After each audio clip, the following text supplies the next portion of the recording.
Halo sobat. Halo sobat-sobat stalkingin, semoga gak bosen ya ketemu sama kita lagi nih. Man. Udah berapa kali nih ya? Wah, udah banyak lah kita buat podcast Siap. kali ya. Nah sobat stalkingin hukum, kita mau coba lebih dalam nih. Ngeliat, Lebih dalamnya sedalam mana tuh? waduh, sedalam samudra seluas Seluas lautan sedalam samudra ya. iya. Wih. Kayak cinta Bang Dodo ke siapa tuh? Waduh. Jangan dibahas di sini ya. Ya itu nanti kayaknya harus ada sesi tersendiri kayaknya itu ya. Stalkingin hukum sesi curhat Bang Dodo. Iya, curhat dong ya. Yo, Kayak acara apa gitu. Siap. Jadi gini teman-teman, kita coba mau ngebahas lebih lanjut soal buku ini. Oke. Panduan praktis kontrak bisnis kayak Oke, gitu. siap. Dan ini kita hadir langsung loh, salah satu penulis bukunya. Oke. Yaitu Bang Aldo Prasetyo Riyadi. Ini bener orangnya? Betul. Nggak ada kembaran kan? Nggak ada. Mau Nggak ada, ini perlu asli tunjukin ya? KTP nggak? Tunjukin Autentik KTP. ini ya? Kalau akta mah autentik ini. Akta autentik. Berarti asli ya? Asli. Nggak palsu kayak Buatan pabrik. buatan pabrik. Asli ori. SNI Siap. bro. Udah SNI bro. Siap. Bang Dodo di sini udah ada teman-teman. Mungkin Bang boleh diceritain dulu gimana sih proses pembuatan buku ini? Karena ini buku ke berapa? Kedua Ya. Kebetulan. Oke, sebelumnya ya. tentang Bisnis waralaba. franchise, bisnis Oke, franchise. siap. Mungkin boleh dijelasin dulu Bang. Oke. Kok bisa gitu? Seorang Aldo Prasetyo itu menulis sebuah buku, apalagi ini buku kedua. Buku kedua, Kayak ya. gitu. Dan mungkin boleh diceritain juga penulis-penulis lainnya. Oke, jadi sebenarnya sobat-sobat stalkingin untuk buku ini kita ada 3 penulis ya. Pertama itu ada Pak Timothy Ezra Simanjuntak atau Pak Ezra, itu managing partner dari kantor kita, kebetulan Oke. Mas Adit. Kemudian ada aku, Aldo Prasetyo Riyadi atau panggilan lucunya itu Dodo. Lucu ya, panggilan lucu. Kemudian ada rekan aku juga nih, ada Ekawati Sinta Dewi atau Eka gitu. Mbak Eka gitu. Siap. Nah, sebenarnya kenapa sih mungkin latar belakangnya kenapa sih kita buat buku, kenapa kita mengangkat tema UMKM gitu ya. Siap. Padahal mungkin masih banyak tema-tema lain yang lebih dalam tanda kutip lebih mumpuni gitu untuk diangkat gitu. Karena sebenarnya gini sih, kita juga kita juga salah satu bentuk pengabdian kita lah ya, bentuk kontribusi kita lah ke dunia hukum itu pertama. Kedua, kita juga menyadari bahwa tadi kan udah dibahas ya sebelumnya bahwa UMKM itu berhak untuk mendapatkan pendampingan, fasilitas kemudahan. Nah, itu tadi udah dibahas lengkap di sesi sebelumnya. Nah, kita tuh juga pengen nih untuk mendukung teman-teman UMKM untuk bisa berkembang. Seperti itu, karena tadi juga di sesi sebelumnya juga sudah Mas Adi sampaikan bahwa UMKM ini kan bukan sebagai salah satu penyumbang terbesar ya salah satu penyumbang terbesar dalam perekonomian di Indonesia, dan banyak skala usaha di Indonesia itu memang masih usaha mikro, kecil, dan usaha menengah. Iya, UMKM. Itu kedua. Nah kemudian kenapa sih kita fokus mengangkat aspek kontrak bisnis gitu, bukan aspek-aspek yang lain. Pertama karena kita konsultan hukum, jadi kan jadi biar relevan aja gitu. Konsultan hukum dari law firm apa nih Bang? Kami dari ya SNB Law Office lah gitu. Dari SNB Law Office gitu. Itu kemudian yang kedua itu kenapa kontrak, karena ya kita tahu lah ya bahwa kalau dalam dunia ekonomi kan kalau kita menjalankan kegiatan usaha kan pasti tujuannya adalah mencari keuntungan. Nah, kita awalnya brainstorming nih, apa sih secara hukum tuh yang memang bisa mendukung teman-teman UMKM untuk menjalankan kegiatan usaha? Oh, ya salah satunya kontrak pasti. Kenapa kontrak? Karena ya banyaklah teman-teman UMKM kan pasti banyak bermitra dengan sesama pelaku usaha UMKM, bekerja sama juga dengan pelaku usaha besar, bahkan mungkin bekerja sama juga dengan badan hukum di luar negeri gitu. Third party from outside of Indonesia, offshore gitu. Nah, itulah kenapa kita juga fokusnya pada akhirnya ya udah kita sepakat deh kita ngangkat kontrak, karena kontrak itu salah satu hal juga esensial dalam kerjasama. Mungkin gambarannya seperti itu sih. Oke, siap. Sesi sebelumnya kan udah sempat dijelasin tuh Bang, tentang apa aja yang perlu dalam kontrak, kemudian loophole-nya, kemudian cara memitigasinya sampai penyelesaian sengketa. Mungkin kita coba masuk ke hal yang fundamental. Fundamental. Fundamental tuh artinya yang lebih mendasar. Mendasar kayak kali gitu. ya. Hal-hal salah satunya adalah soal asas-asas. Asas ya. Prinsip-prinsip dalam berkontrak. Ini kayak sesi kuliah nggak sih? Enggak lah ya.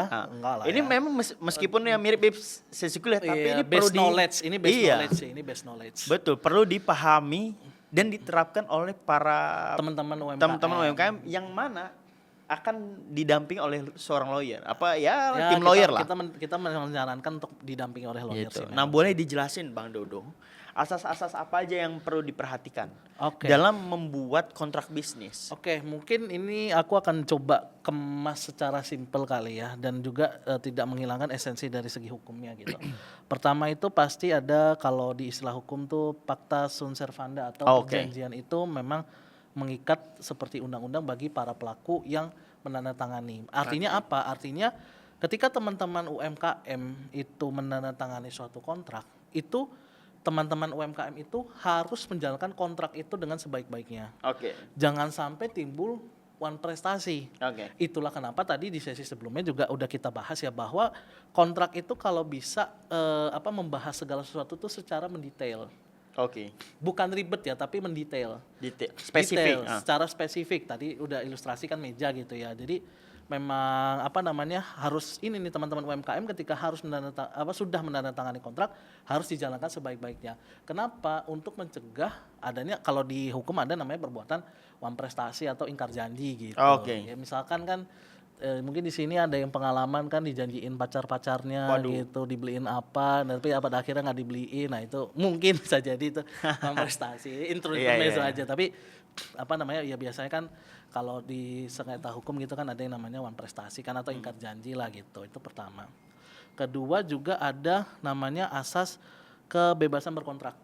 Jadi teman-teman UMKM bisa membuat kontrak dalam jenis apapun, maksudnya dalam jenis apapun, dalam bentuk apapun, memperjanjikan objek apapun, membuat kontrak dengan siapapun, asalkan tidak bertentangan dengan peraturan perundang-undangan. Jadi nggak boleh nih misalkan, teman-teman UMKM, ini ilustrasi aja ya, teman-teman UMKM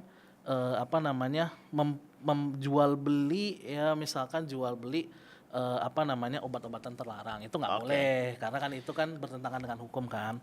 Tapi boleh nih teman-teman UMKM memperjanjikan gitu, misalkan teman-teman UMKM ada karya tas gitu mungkin, atau atau misalkan jual produk atau jual makanan yang memang sesuai dengan peraturan perundang-undangan. Nah itu bisa tuh dibuat suatu perjanjian kemitraan gitu sebagai bentuk promosi juga buat teman-teman UMKM. Itu yang kedua, kebebasan berkontrak gitu. Nah inilah juga pentingnya sebenarnya teman-teman UMKM didampingi oleh konsultan hukum sebenarnya Mas Adit, atau lawyer lah. Kenapa? Karena kan tadi salah satu unsurnya kan adalah bebas untuk membuat kontrak dengan siapapun. Nah kadang kan ya kita tahu lah ya, kalau ya tidak bisa dipungkiri kalau dalam proses negosiasi atau bargaining gitu kan, teman-teman UMKM kan juga pasti kan ada, ya bisa jadi ada ketimpangan lah ya, ketimpangan kedudukan. Jadi misalkan mitranya kedudukannya segini, teman-teman UMKM kedudukannya mungkin agak di bawah sedikit, atau bahkan di bawah banget gitu. Nah disinilah penting seorang lawyer tuh biar bisa tip the balance of the scale gitu, bahasanya, biar kedudukannya seimbang lah. Biar kedudukannya seimbang seperti itu. Itu sih memang salah satu urgensinya UMKM itu ditemani oleh seorang lawyer. Itu kedua.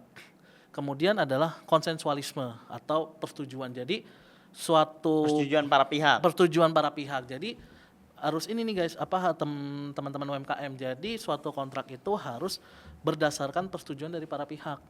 Jadi nggak bisa nih misalkan satu doang yang setuju itu terus maksa gitu ya, maksa tanda tangan, nggak mau tahu, pokoknya kalau mau kerja sama gua harus tanda tangan ini, nggak bisa kayak gitu. Itu namanya perjanjian sepihak. Nah itu namanya perjanjian sepihak. Nah jadi memang teman-teman UMKM nih juga harus harus juga membaca perjanjiannya, harus sepakat juga isi perjanjiannya. Jadi misalkan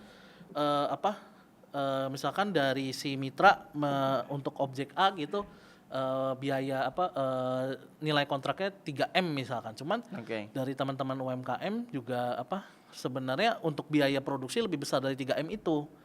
Nah itu juga teman-teman UMKM bisa tuh untuk menolak menandatangani kontrak itu, seperti itu. Jadi memang kontrak itu harus kesepakatan kedua belah pihak. Kenapa? Karena ya kembali lagi kan, kalau kontrak kan dia sifatnya kan resiprokal ya, atau timbal balik ya. Resiprokal. Ya, timbal balik. Jadi memang harus berdasarkan kesepakatan gitu.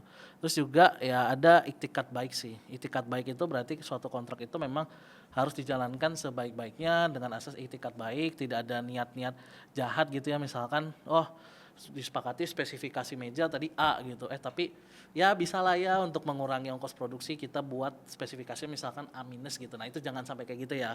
Kenapa? Karena balik lagi sih nanti kalau misalkan memang ada dalam tanda kutip ada niat-niat terselubung gitu ya untuk misalkan mengakali spesifikasi, mengakali terms of payment-nya itu pasti nanti akan timbul sengketa, which is kan kita pasti kan nggak mau gitu ya untuk untuk terjadinya adanya sengketa seperti itu sih kira-kira. Itu sih mungkin asas-asas kontrak bisnis gitu. Siap.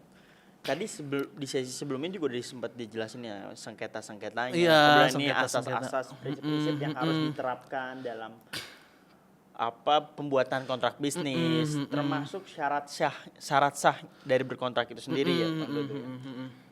Nah, kayaknya kita belum ngebahas contoh konkret nih, Bang. Contoh konkret ya. Kasus gitu ya. Kasus di Indonesia khususnya yang udah terjadi yang kaitannya itu konflik sengketa di UMKM, di sektor UMKM. Mulai diceritain, Bang. Contohnya mungkin ya. Contohnya ya. Yang terjadi di Indonesia, entah yang baru-baru ini, entah yang udah lampau, silakan, Bang. Jadi kalau konflik ini mungkin perlu kita samain dulu nih termsnya Mas Adit. Kalau konflik itu berarti nggak mesti ke pengadilan ya? Iya, bisa jadi dalam proses negosiasi ada ada perbedaan alternatif dispute lah. Ya, boleh. ada biasanya kalau negosiasi kan biasanya ada perbedaan tujuan lah, misalkan kita maunya A gitu tapi si mitra maunya B. Nah, itu kita juga kebetulan ada sih aku nanganin salah satu klien ya. Salah satu klien dia itu produksi kosmetik. Oke, produksi kosmetik. Cuman memang sengketanya ini tuh belum sampai memang ke pengadilan. Cuman ada sedikit perbedaan penafsiran bahwa si mitranya ini pengennya kan kalau kosmetik itu kan ada ada istilahnya klausula guarantee bahwa produknya ini aman nih untuk diperjualbelikan.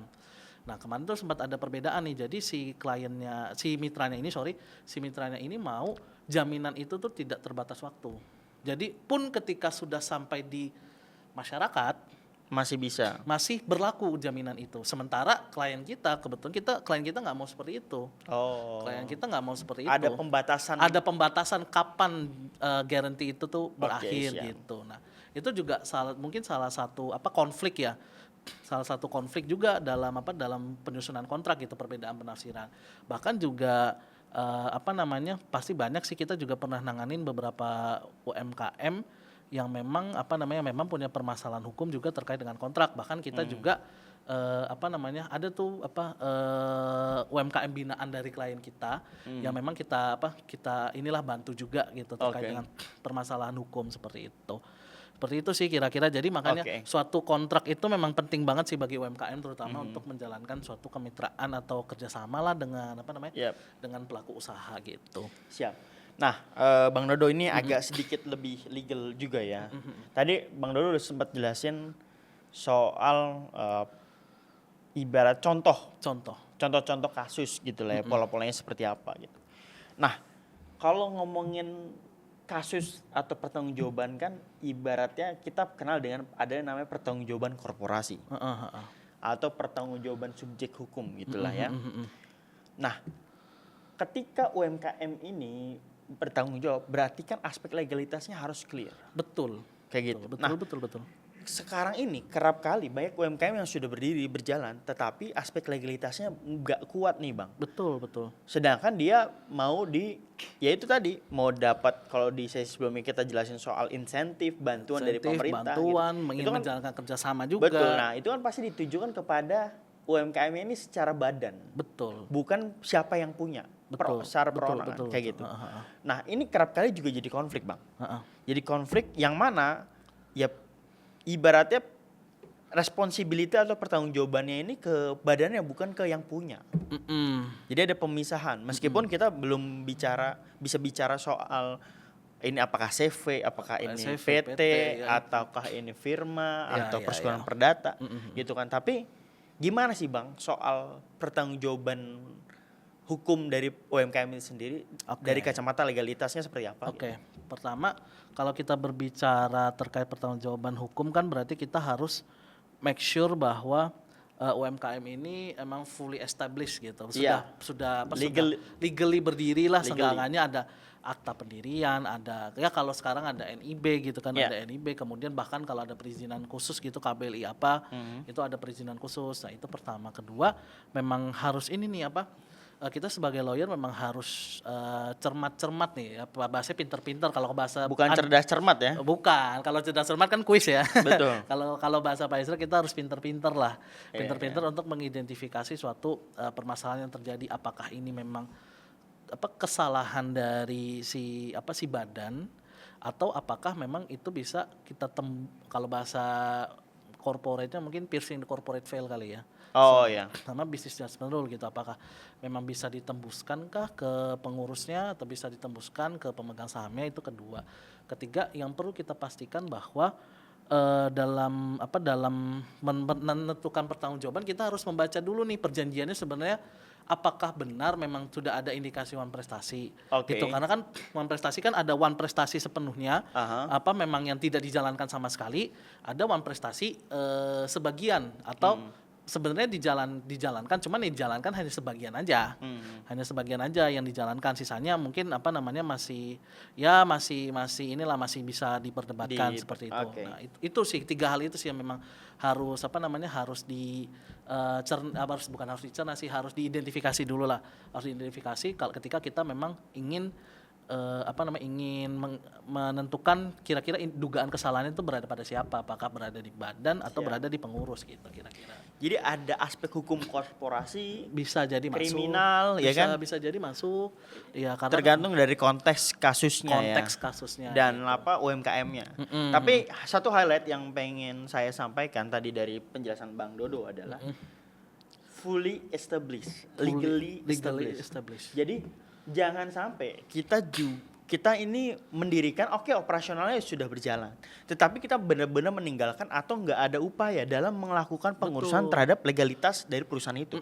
Karena itu yang bahaya kan? Karena memang bisa berbahaya kalau nggak ada legalitas. Misalkan kita mengaku kita adalah UMKM A berbadan hukum, tapi ternyata ketika dicek legalitasnya itu malah nggak ada sama sekali, bahkan akta pendirinya pun nggak ada. Jadi istilahnya yang ngaku-ngaku lah ya kita berbadan hukum. Itu hati-hati. Kenapa? Karena kalau misalkan dia mengaku-ngaku sebagai PT, dalam undang-undang PT kalau memang misalkan belum fully established, belum berdiri sepenuhnya PT itu pertanggungjawabannya tembus ke pengurus karena badannya belum ada kan. Itu kita memang, jadi memang terkecuali di kemudian saat RUPS setelah PT ini berdiri disetujui. Betul. Itu ada ketentuan pasal itu. Betul. Jadi memang ya legalitas itu balik lagi ya, legalitas kontrak bagi pelaku UMKM itu memang sangat penting sih untuk melakukan suatu kemitraan, karena kembali lagi kan ya kita kan ingin make sure bahwa semua mitra itu nyaman kan bekerja sama dengan kita gitu. Bahkan nggak jarang juga ada yang mungkin mitra-mitra yang memang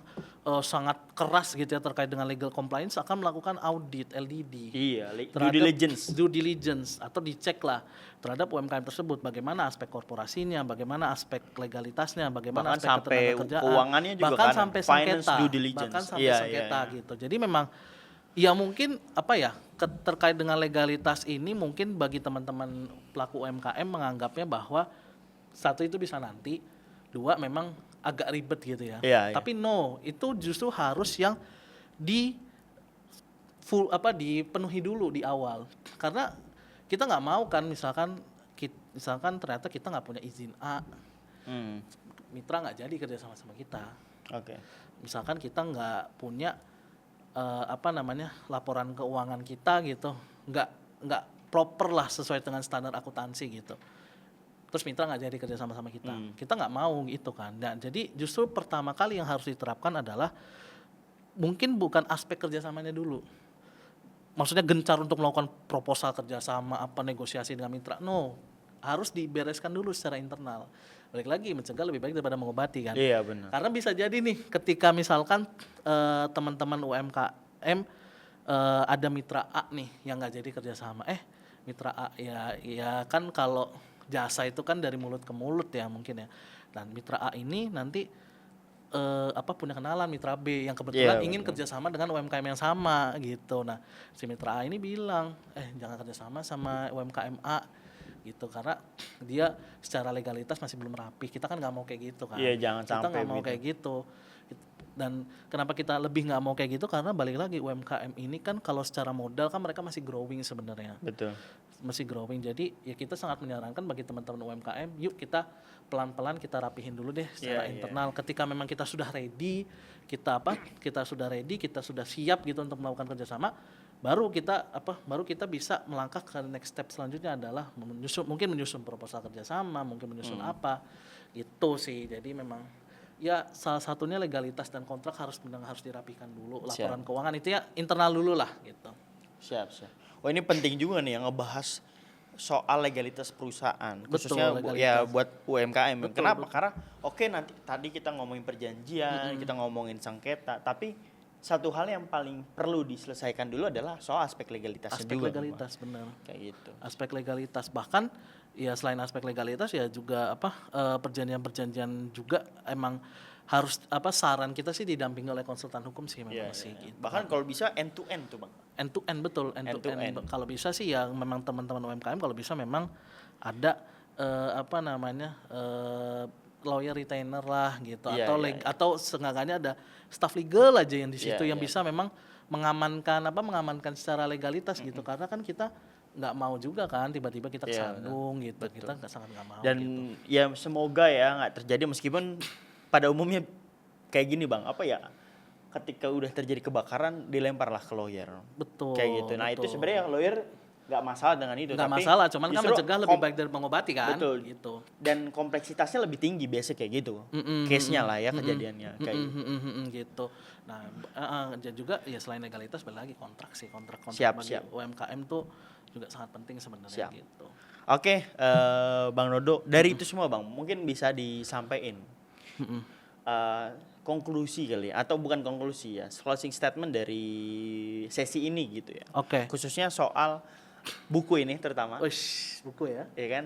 Pentingnya buku ini. Yang kedua soal itu tadi, pentingnya aspek legalitas dan prinsip asas-asas yang perlu diterapkan dalam kontrak bisnis UMKM. Oke, jadi pertama pasti kalau legalitas dan kontrak itu adalah salah satu hal yang paling urgent untuk diperhatikan lah. Ya balik lagi kan tadi sudah dijelaskan bahwa kita nggak pengen nih teman-teman UMKM yang lagi semangatnya growing kan, lagi semangat growing kan gitu kan, lagi semangatnya meningkatkan modal, lagi semangatnya cari mitra, kesandung kemudian, yang akan berpengaruh ke trust dan reputasi dari teman-teman sendiri, teman-teman UMKM sendiri. Itu pertama. Kedua, ya dalam buku kita juga udah dibahas sih terkait dengan pentingnya kontrak juga bagi UMKM gitu. Karena ya balik lagi, kontrak itu adalah salah satu cara agar si mitra ini menimbulkan rasa percaya, rasa aman. Oh, iya nih dia udah ada kontrak, pas kita cek kontraknya bagus, lengkap dan sebagainya. Oh, mitra kan akan sangat merasa aman kan untuk ya udah, gue kerja sama dia aja dah. Gitu, karena secara legalnya jelas. Legalnya jelas, secara kontraknya dia ada, bahkan mitra tuh ada beberapa mitra yang mungkin akan melihat ini orang ada lawyernya apa enggak. Karena kalau ada lawyer bisa jadi menjadi salah satu poin penting bagi si mitra. Oke, dia ada lawyer, berarti memang dia sudah siap untuk kerjasama dengan saya.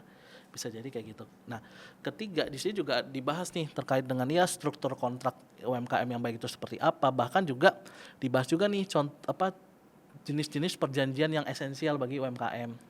Gitu. Dan ini memang sebagai panduan praktis sih bagi teman-teman UMKM yang memang ingin lebih serius untuk mengembangkan usahanya dan ingin juga membuat kontrak kerjasama dengan mitra seperti itu. Nah, ini juga salah satu jadi panduan lah bagi teman-teman UMKM. Jadi sini juga dibahas nih Mas Adit terkait dengan beberapa contoh-contoh perjanjian, misalkan esensial, misalkan ada perjanjian kerjasama, kemudian ada perjanjian distribusi, kemudian juga ada perjanjian reseller, kemudian ada juga perjanjian kerja. Nah, itu juga salah satu jenis-jenis perjanjian yang memang esensial gitu bagi pelaku UMKM sendiri gitu. Bisa jadi rujukan dan bisa dipakai. Bisa jadi rujukan, dan buku kita udah bisa dibeli di Shopee, dan juga kalau teman-teman UMKM lebih suka offline bisa dibeli di Gramedia terdekat gitu. Dan juga ini nggak ada kode promo apapun ya. Kode promo nanti bisa kita bicarakan. Siap.